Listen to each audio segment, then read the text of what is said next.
সম্মানিত ব্যাস, আসসালামু আলাইকুম রহমতুল্লাহ। সম্মানিত ব্যাস, আপনাদের দোয়ায় এবং আপনাদের সহযোগিতায় আমি 970-এর কাছাকাছি সাবস্ক্রাইবার সদস্য হলাম। আপনারা একটু সহযোগিতা করলে তাহলে আমার 1K সাবস্ক্রাইব হয়ে যাবে। তাহলে আমিও আপনাদের মতো আবেদন করতে পারবো ইউটিউবের মধ্যে।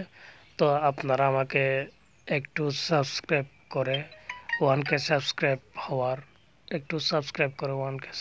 হওয়ার সুযোগটুকু দেবেন এবং আরও নিত্য নতুন যাতে ভিডিও বানিয়ে আপনাদেরকে হেল্প করতে পারি, আপনাদের উপকার করতে পারি, সে আশায় সে ব্যর্থ নিয়ে আমি ইউটিউব খুলেছিলাম। দেখেন আপনারা 967 সাবস্ক্রাইবার। আপনাদের সহযোগিতা পেলে আমার 1K সাবস্ক্রাইব হয়ে যাবে। তো দেরি না করে এখনই সাবস্ক্রাইব করে বন্ধু হয়ে পাশে থাকবেন। ধন্যবাদ।